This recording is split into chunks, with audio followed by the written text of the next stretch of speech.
Good evening students, welcome to Define Mathematics. We are taking class 10 syllabus of first term, and as you know 8 chapters are coming and we have completed 6 chapters in our previous videos. So today we are completing 2 remaining chapters. One is area related to circles and other is probability. Both of the chapters are very important for the competition purpose also. Students, अभी तक जिन students ने channel को subscribe नहीं किया उसको subscribe करें और bell icon press करें, जिससे आने वाली वीडियोज के नोटिफिकेशन आपको मिलते रहे।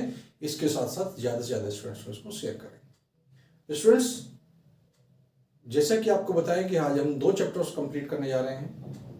Remaining 2 chapters they are 1 area related to circles. So before completing और before starting the MCQ portion, you must know what are the things, what are the definitions, what are the lines, what are the circles। इन सब के बारे में आपको पता होना चाहिए। Circle क्या होता है? सर्कल जो होता है एक ऐसे पॉइंट का पाथ होता है जो एक फिक्स्ड पॉइंट के चारों तरफ इक्वल डिस्टेंस पर घूमता है। सर्कल ये होता है आपका।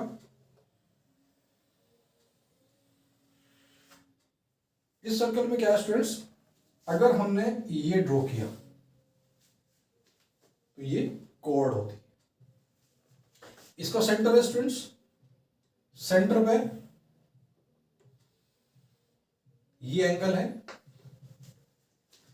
तो एक तो यहां पे ये आपका ट्रायंगल बन रहा है, और अगर हम इस पूरे फिगर की बात करें तो ये पूरा फिगर आपका बनता है सेक्टर, और अगर इसकी बात करते हैं तो ये बनता है आपका सेगमेंट। तो जैसा कि दिखाई दे रहा है, इसमें 2 टाइप की चीजें हैं मोस्टली। एक आपका सेक्टर है और आपका सेगमेंट है।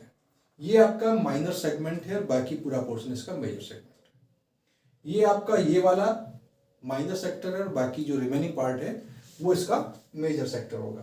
तो स्टूडेंट्स, इसमें क्या होता है कि आपको अगर सेगमेंट का एरिया कैलकुलेट करना होता है तो आप क्या करते हैं, एरिया ऑफ सेक्टर निकालते हैं। एरिया ऑफ सेक्टर होता है आपके पास पाई r स्क्वायर थीटा अपॉन 360। ये होता है एरिया ऑफ सेक्टर। अगर आपको कैलकुलेट करना है एरिया ऑफ सेगमेंट, तो इसमें से हम क्या करेंगे, एरिया ऑफ ट्राइंगल माइनस कर देंगे। वो होता है 1/2 r स्क्वायर साइन थीटा। इस फॉर्मूले से आप कैलकुलेट कर लीजिए। यहां आपको पता है, आपके पास ट्रिग्नोमेट्री के चैप्टर में आपको बताया था कि आपके पास जो चीजें होंगी उसमें क्या होगा कि 30 डिग्री का एंगल होगा, जिसकी वैल्यू आपको पता है 45 का होगा, 60 डिग्री का होगा, 90 डिग्री का होगा। इसके अलावा इसमें क्वेश्चन जो होता है स्टूडेंट्स, ये 120 का एंगल भी पूछ सकते हैं। थीटा जो है वो 120 का हो सकता है। तो जब ये 120 का होगा तो हमारे पास क्या होगा, साइन 120 को हम लिखेंगे साइन 90 + 30, और साइन 90 + 30 स्टूडेंट्स ये आपका हो जाएगा cos 30, क्योंकि दूसरे क्वाड्रेंट में जाएगा। दूसरे क्वाड्रेंट में साइन प्लस का होता है, इसलिए प्लस रखेंगे। अब cos 30 की यहाँ वैल्यू हम रख देंगे। तो cos 30 की वैल्यू आपको कितनी होती है स्टूडेंट्स, √3/2। तो यहां से अगर आपका 120 का है तो आप ये वाली वैल्यू डायरेक्ट रख करके वैल्यू उसकी जो है सॉल्यूशन कर लेंगे। तो स्टूडेंट्स, इस टाइप से आपका होता है। इसके अलावा जो प्रीवियस फॉर्मूलाज है, जैसे आपका सर्कमफ्रेंस है वो 2πr होता है, पूरे सर्किल का एरिया πr² होता है। अगर वो मेजर सेक्टर का पूछता है तो हम क्या करेंगे, पूरे सर्किल का एरिया कैलकुलेट करके उसमें से माइनर सेक्टर का माइनस कर देंगे। तो बहुत ज्यादा क्वेश्चन इन पे नहीं बनते हैं, लेकिन इंपॉर्टेंट चैप्टर है। इसके बाद हम बात करते हैं प्रोबेबिलिटी की। प्रोबेबिलिटी क्या होता है स्टूडेंट्स, प्रोबेबिलिटी होती है वो किसी चीज की संभावना होती है कि उसके होने की कितनी पॉसिबिलिटीज होती है। पॉसिबिलिटी वर्ड आपका प्रोबेबिलिटी से बना है। आप कह दीजिए कि प्रोबेबिलिटी वर्ड पॉसिबिलिटी से बना है। सपोज आपके पास क्या है, एक कॉइन है, उस एक कॉइन को आपने टॉस किया तो उससे या तो हेड आएगा या टेल आएगा। तो टोटल जो हमारे पास इवेंट्स होंगी वो 2 हो जाएंगी। अगर वो कहते हैं कि हेड आने की प्रोबेबिलिटी क्या है, तो 2 में से 1 टाइम आपका हेड आया है तो 1/2 हो जाएगी। टेल आने की प्रोबेबिलिटी कहता है तो उसमें क्या होगा, आपका 1 टाइम हेड आएगा आउट ऑफ 2, तो 1/2 हो जाएगी। इस तरह से अगर हम 2 कॉइन को टॉस करते हैं स्टूडेंट्स, तो आपके पास पहले हो सकता है दोनों के हेड आ जाए, या एक का हेड दूसरे का टेल आ जाए, या दूसरे का टेल पहले का हेड आ जाए, या दोनों की टेल आ जाए। तो टोटल आउटकम्स आपके होते हैं वो आपके आते हैं 2 की पावर n से। n क्या है, जितने बार भी आपने उस इवेंट को किया है। तो सपोज यहाँ पे n 1 है क्योंकि एक ही बार आपने उसको कॉइन को टॉस किया है। तो हो जाएंगे इसके total outcomes n equal to 1 है तो 2 की पावर 2। और अगर आपका n इक्वल टू 2 है जैसे ये है, ये टोटल आउटकम किसके लिए, केवल कॉइन के लिए। n बराबर n 2 है हमारा, 2 टू 4 तो यहाँ पे 4 आ जाएंगे, 1 2 3 4। तो अगर इसमें कहता है कि उसकी दोनों पर टेल आने की प्रोबेबिलिटी क्या होगी, तो 1/4 हो जाएगी। At least one head, students ध्यान रखिए, at least one head it means कम से कम एक हेड हो, तो 1 2 3 हो जाएंगे। एटलीस्ट वन हेड, कम से कम एक हेड हो, दोनों भी हो सकते हैं बट एटलीस्ट वन, तो ये 3/4 हो जाएगी। और अगर कहता है एटमोस्ट, तो एटमोस्ट में आपका होगा कि मैक्सिमम एक हेड हो सकता है, तो उसमें भी 3 होगी, 1 2 3, क्योंकि उसमें मैक्सिमम की कंडीशन है, मिनिमम की कोई नहीं है। तो वो हो सकता है कि एक भी हेड ना हो या एक हेड हो, मैक्सिमम एक। इसके बाद इसमें आता है आपका ये तो कॉइन का हो गया, डाइस होता है, डाइस पे टोटल आपके 6 होते हैं। तो अगर हमारे पास टोटल उसकी हो जाएंगी डाइस के लिए, वो जाएगा 6 की पावर n। अगर हमने डाइस को एक बार टॉस किया तो 1 2 3 4 5 6, यानी कितने हो जाएंगे, 1 टाइम किया तो 6 आ जाएंगे। अगर हमने 2 टाइम कर लिया उसको, n इक्वल टू 2 अगर हमारा हो गया तो 6 की पावर 2 यानी 36 आ जाएंगे। तो इस टाइप से हमारे होते हैं। इसके बाद इसमें क्वेश्चन आपका आता है आपका जो प्लेइंग कार्ड्स होते हैं स्टूडेंट्स। तो मैं आपको बता दूं, प्लेइंग कार्ड्स जो होते हैं वो टोटल 52 होते हैं। 52 में वो आपके 2 कलर के होते हैं, एक रेड होते हैं एक ब्लैक होते हैं। तो आपके पास जो स्पेड है और जो क्लब है दोनों आपके ब्लैक कलर के होते हैं, और जो डायमंड है और जो हार्ट है वो आपके दोनों रेड कलर के होते हैं। जो इनको शूट बोलते हैं, हर एक शूट में 13 जो हमारे पास नंबर ऑफ कार्ड्स होते हैं 13। तो वो कैसे होते हैं, एस होता है, एस 1 के प्लेस पर होता है। इसके बाद 2 से लेकर 10 तक होते हैं, और फिर 11 नहीं होता आपका, वहां जैक होता है, क्वीन होती है और किंग होता है। तो जैक, क्वीन और किंग, क्योंकि इन पे पिक्चर बनी होती है इसलिए इनको फेस कार्ड कहते हैं। तो टोटल फेस कार्ड हो गए 3 × 4 12। तो इस टाइप से इनके ऊपर भी क्वेश्चंस पूछे जाते हैं। So let us take some questions, some MCQ problems to complete our chapter number area related to circles and probabilities. Let us see the question. On increasing the diameter of a circle by 40%, its area will be increasing. उसका area कितना increase होगा। तो students अगर हमारे पास जो question है उसको आपको सोल्व करके शो करना होता है तो फिर हम उसमें आर वगैरह लेते या डायमीटर लेते। यहाँ पे हम क्या करेंगे, इसको थोड़ा सा सिंपल बनाने के लिए हम इसमें क्या करेंगे कि इसका हमने डायमीटर सपोज वो 100 सेंटीमीटर हो गया स्टूडेंट्स स्टार्टिंग में, तो रेडियस क्या आ जाएगी, यहाँ से वो आ जाएगी 50 सेंटीमीटर। और जो इसका एरिया क्या आ जाएगा स्टूडेंट्स, एरिया आ जाएगा हमारे पास पाई स्क्वायर होता है तो 2500 पाई सेंटीमीटर स्क्वायर। अब उन्होंने कहा है कि एरिया 40% इंक्रीज होता है, तो हमने 100 लिया है स्टूडेंट्स, तो सीधा सीधा 100 पे हमने 40% निकालेंगे तो 40 आएगा, तो वो 140 हो जाएगा। तो उस कंडीशन में जो डायमीटर आ जाएगा हमारे पास, ये सपोज D1 था, ये R1 था, तो हमारे पास जो D2 आ जाएगा वो कितना आ जाएगा 140 सेंटीमीटर। तो यहाँ से जो रेडियस आएगी स्टूडेंट्स वो 70 सेंटीमीटर आ जाएगी, और जो एरिया आ जाएगा वो आ जाएगा हमारा पाई स्क्वायर 17 × 70 4900 पाई सेंटीमीटर स्क्वायर। तो इन दोनों में स्टूडेंट्स कितना एरिया इंक्रीज हुआ, तो एरिया इंक्रीज होगा, दोनों को माइनस करेंगे तो दोनों को माइनस करने के बाद हमारे पास कितना होगा, 9 में से 5 जाएगा 4, और यहाँ 4 में से 2 जाएगा 2, इतना पाई एरिया इंक्रीज हो गया। तो इंक्रीजिंग परसेंट सीधा सी बात है, कैसे निकालेंगे हम, जितना एरिया इंक्रीज हुआ, अगर हमें परसेंटेज निकालनी इंक्रीजिंग की, तो कितना एरिया इंक्रीज हुआ वो कितने से हुआ और मल्टीप्लाई 100। ये आप देखेंगे 5 से 5 कैंसिल हो गया, 2 0 से 2 0 कैंसिल हो गया, 25 कितना आ जाएगा 4, और 24 4 जा तो कितना आया स्टूडेंट्स 96% हो गया। तो ये वाला क्वेश्चन इसका सही है।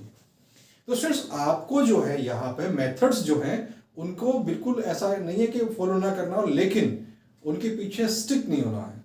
स्टूडेंट्स जैसा भी हमारा जिससे भी इजीली आंसर आ सकता है हमें वो लेकर के चलना है। तो हम यहाँ देखते हैं कि अगर हम इसमें आर रखेंगे या डी रखेंगे तो उससे थोड़ा सा कॉम्प्लिकेटेड हो जाएगा। तो यहाँ हमने इसके लिए बिल्कुल सिंपल सा मेथड आपको बताया है कि हम वहाँ डायमीटर पहले 100 ले लेंगे तो रेडियस 50 हो जाएगी, एरिया आ जाएगा हमारे पास पाई स्क्वायर से।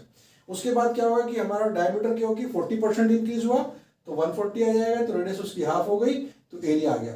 अब एरिया कितना इंक्रीज हुआ दोनों को हमने माइनस कर दिया, और माइनस करने के बाद जो हमारे पास आया हमने उसका परसेंटेज निकाल लिया। परसेंटेज कैसे निकालते हैं, कितना इंक्रीज हुआ, किससे इंक्रीज हुआ, मल्टीप्लाई 100। तो इंक्रीज हुआ था 2500 पाई, और किससे इंक्रीज हुआ था 2500 पाई से। 2500 मल्टीप्लाई 100, ये 2 जीरो से 2 जीरो कैंसिल होगी, पाई से पाई कैंसिल हो गया, 25 4 जा 100 और 24 4 जा 96, तो 96 इसका ऑप्शन है। इस टाइप से आप उसको सोल्व करेंगे। Let us see the another question, area of 2 concentric circles, 2 concentric circles है उनका एरिया दे रखा है। तो क्या होगा, इन्होंने कहा है कि विड्थ ऑफ रिंग। तो स्टूडेंट्स कंसेंट्रिक सर्कल्स कैसे होते हैं, ऐसे 2 सर्कल जिनका सेंटर एक ही होता है, सेम होता है, तो वो कंसेंट्रिक सर्कल्स हमारे क्या आते हैं। तो यहां से क्या करेंगे, हम इन दोनों से 2 रेडियस कैलकुलेट करेंगे और उन दोनों रेडियस को स्टूडेंट्स क्या करेंगे, माइनस कर देंगे, तो विड्थ ऑफ रिंग आ जाएगी। तो हमारे पास एरिया होता है पाई आर स्क्वायर, तो हमने पाई r1 का स्क्वायर कर लिया, तो वो आ गया हमारे पास 1386। तो यहाँ से पाई की वैल्यू हम स्टूडेंट्स रख देंगे 22/7। तो यहाँ से आपके पास क्या जाएगा, r1 का स्क्वायर आ जाएगा 1386 मल्टीप्लाई 7/22। तो 22 से हम इसको डिवाइड करेंगे तो हमारे पास कितना आएगा स्टूडेंट्स, आप देखें 6 और 3 मल्टीप्लाई 7, ये आ गया हमारा। तो रेडियस यहाँ से क्या आ जाएगी, ये आ जाएगी स्टूडेंट्स 721। एक तो रेडियस आपकी आ गई। फिर इसी टाइप से हम दूसरा निकालेंगे, जो हमारे पास R2 हो गया स्टूडेंट्स, तो वो हो गया 962.5 मल्टीप्लाई 7/22। डेसिमल हटाइए, 0 लग जाएगी। तो क्या करेंगे हम, यहां से हमारा 5 से कट रहा है, 5 1 जा 5 4, 5 9 जा 45, 1 5 2 जा 10, 2 5 5 जा 25 मल्टीप्लाई 7। इसको रखिए और 5 से काट लेंगे, 5 4 जा 5 4 जा, फिर ये आपका 7 है ही। अब क्या करेंगे स्टूडेंट्स, 11 से इसको हम डिवाइड कर लेंगे, 11 4 जा और 11 से इसको करेंगे तो कितना आएगा, 11 1 जा 11, तो यहाँ आपके पास बचेंगे 8, 11 7 जा और कितना बचेगा आपका, 11 1 जा 11, 8, 11 7 जा 77, 77 5, 11 5 जा। तो यहाँ पे कुल मिला के आपके पास बचा 7 × 175/4। तो जब हम इसका स्क्वायर रूट लेंगे स्टूडेंट्स तो R2 हमारे पास आ जाएगा, ये R1 था, R2 हमारे पास आ जाएगा 35/2, ये आ जाएगा 17.5। अब इन दोनों को माइनस कर देंगे, 21 में से हमने माइनस कर दिया 17.5, तो कितना बचेगा आपके पास, 0.5 बचेगा, और यहाँ आपका रहेगा 10 3, तो 3.5 इसकी रिंग आ जाएगा। तो इस टाइप से क्वेश्चन आपके बनते हैं, इंपॉर्टेंट क्वेश्चन जो होते हैं हमारे। आप देखिए इसमें अगर कोई प्रॉब्लम हो तो आप मुझे कमेंट कर सकते हैं। Let us take some more problem from this. कुछ और प्रॉब्लम्स है हमारे पास। आप लोगों ने चैप्टर काफ़ी अच्छी तरह से किया होगा, आई होप, और उसमें जितने भी आपके क्वेश्चन हैं मैक्सिमम उसमें से किए होंगे। यहाँ हम कुछ इस टाइप के क्वेश्चन को कर रहे हैं सॉल्व, जो कि थोड़ा सा अलग हटके है, क्योंकि सभी क्वेश्चन सॉल्व कराना, बहुत सारे क्वेश्चन सॉल्व कराना पॉसिबल नहीं है। आपके लिए इसका जो डिस्क्रिप्शन बॉक्स में आपको पूरा डिटेल मिल जाएगा, जो रिडिफाइंड मैथमेटिक्स में हमने चैप्टर में सर्किल वाले चैप्टर में इसमें जो आपका रिलेटेड सर्किल्स में किया है वो सब कुछ इसमें गिवन होगा। प्रोबेबिलिटी का लिंक भी हम आपको उसमें दे देंगे, डिटेल्स उसमें चेक कर सकते हैं आप। अगर कोई कन्फ्यूजन है तो उससे आपको क्लियर हो जाएगा। यहाँ हम देखते हैं कि किस टाइप से क्वेश्चन को, थोड़ा अलग टाइप के क्वेश्चन हैं। The perimeter of a sector of a circle with central angle 90 degrees 25 centimetre. तो स्टूडेंट्स आप ध्यान रखें कि यहां पे क्या दिया हुआ है, पैरामीटर ऑफ सेक्टर, सेक्टर का पैरामीटर दिया हुआ है। तो सेक्टर क्या होता है स्टूडेंट्स, ये सर्किल का एक पार्ट होता है।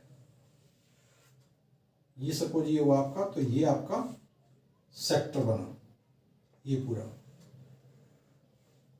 तो इसमें आप देख रहे हैं इसमें दो रेडियस हैं। जब हम पैरामीटर की बात करेंगे तो ये होगा, तो इसमें क्या होगा, दो रेडियस होंगी आपके पास, प्लस ये जो लेंथ ऑफ आर्क है। तो लेंथ ऑफ आर्क क्या होती है students, pi 2 pi r theta upon 360 या पाई आर थीटा अपॉन 180। यह जाएगा आपके पास पाई आर थीटा अपॉन 180। तो यहां से इसकी वैल्यू उन्होंने दे रखी है 25। थोड़ा सा हम सॉल्व करेंगे तो यहां से आपके पास क्या आ जाएगा, 2r प्लस पाई, आर जो है आप आर ही रखिए, पाई की वैल्यू आप रख सकते हैं 22.7 और आर को आपने आर रखा और थीटा को आपने 90 डिग्री रखा अपॉन 180, 90 2 जा 180 और 11। तो यहाँ पे आपके पास क्या आ जाएगा, इक्वल टू 25 है। तो यहाँ से क्या हो जाएगा, एलसीएम लेंगे तो 14 प्लस 11 यानी 25 आर अपॉन 7 इक्वल टू 25। तो यहाँ से आप स्टूडेंट देखेंगे आर इक्वल टू हमारा 7 आ जाएगा। तो रेडियस जो आएगी हमारी इसकी 7 आ गई। अब क्या है, इसमें हमें कैलकुलेट करना है माइनर सेगमेंट। तो माइनर सेगमेंट का आपके पास क्या होता है कि जो माइनर सेगमेंट होता है हमारे पास, area of sector minus area of triangle.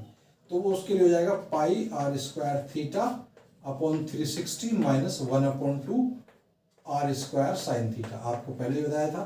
तो यहाँ पे क्या करेंगे हम, पाई की वैल्यू रखेंगे 22/7 और r square 7 into 7 into 90 upon 360 और माइनस 1/2 आर स्क्वायर साइन 90।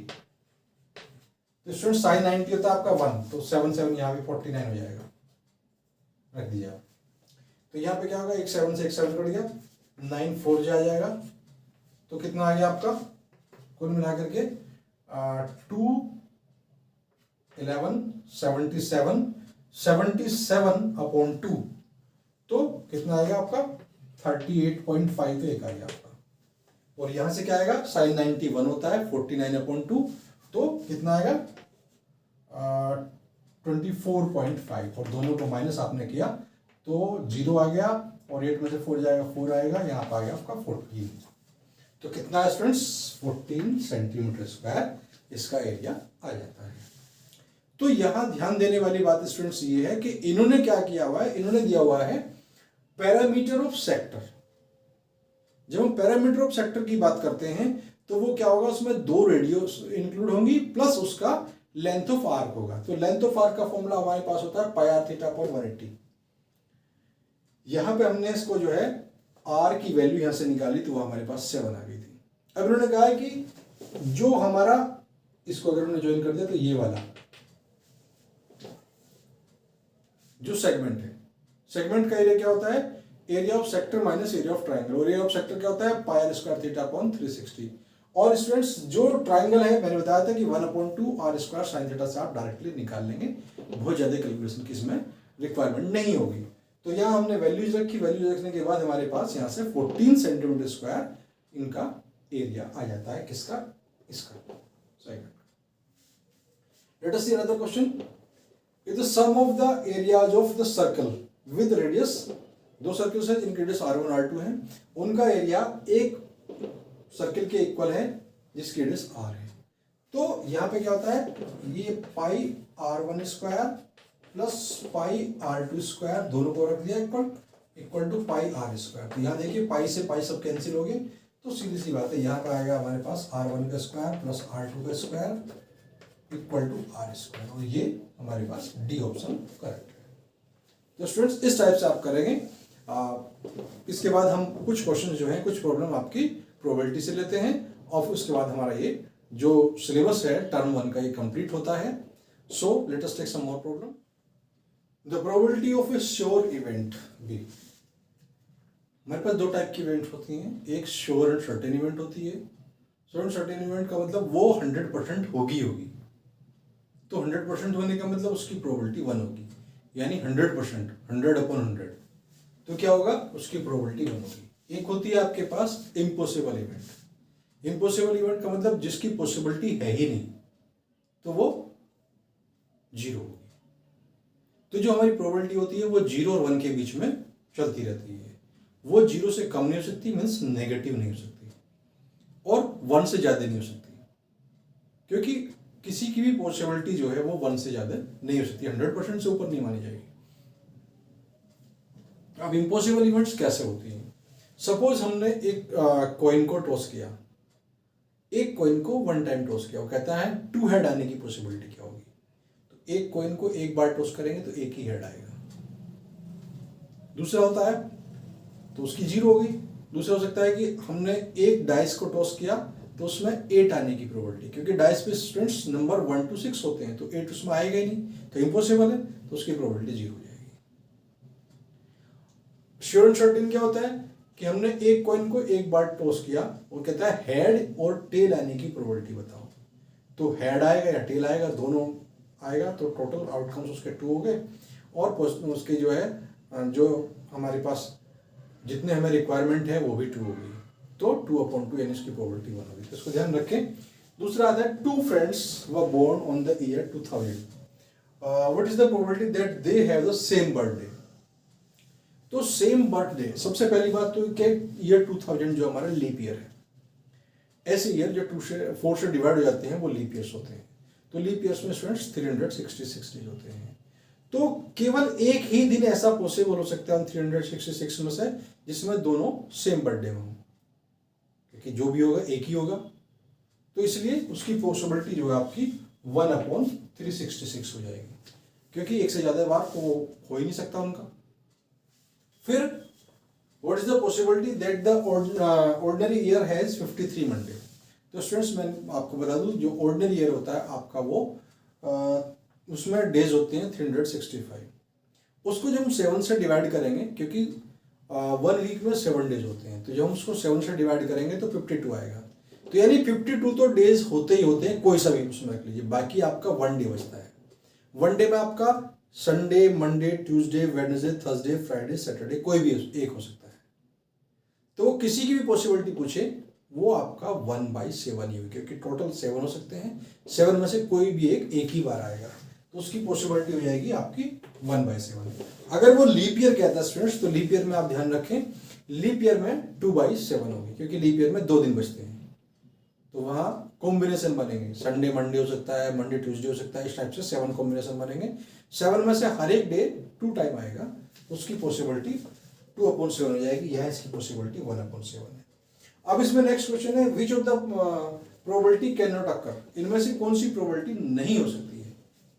1/3 हो सकती है, क्योंकि 1 से कम है, ये भी 1 से कम है, ये भी 1 से कम है, ये आपका 1 से ज्यादा है, तो इसलिए ये नहीं हो सकती। इसमें ध्यान रखिए कि प्रोबेबिलिटी एक तो 1 से ज्यादा नहीं हो सकती और दूसरी नेगेटिव नहीं हो सकती, तो इसके ऊपर क्वेश्चंस आते हैं।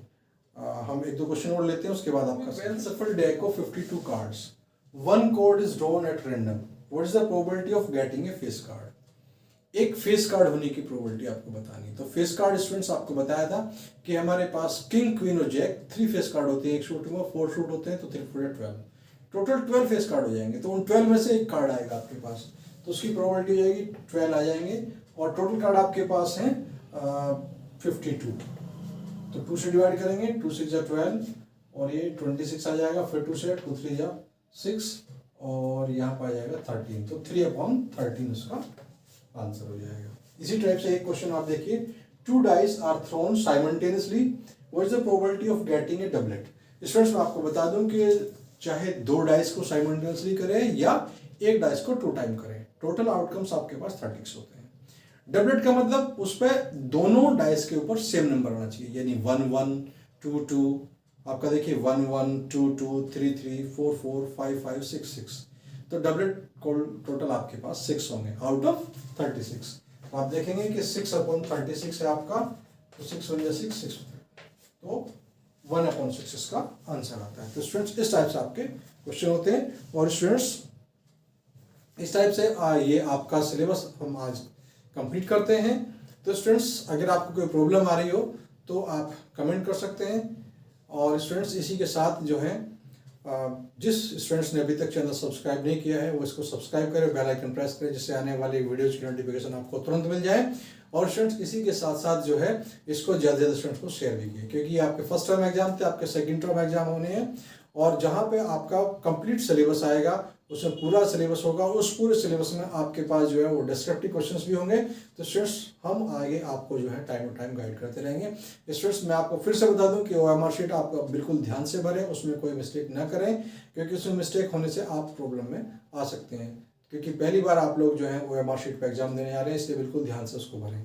और इसी के साथ आप ध्यान रखें कि एग्जामिनेशन सेंटर पर जब आप लोग जाएंगे तो एग्जामिनेशन सेंटर पर ज़्यादा टाइम आपको क्या करना है, आपके पास जो वाटर बोतल आप लेकर के अगर जाते हैं तो वो ट्रांसपेरेंट होने चाहिए, फर्स्ट थिंग।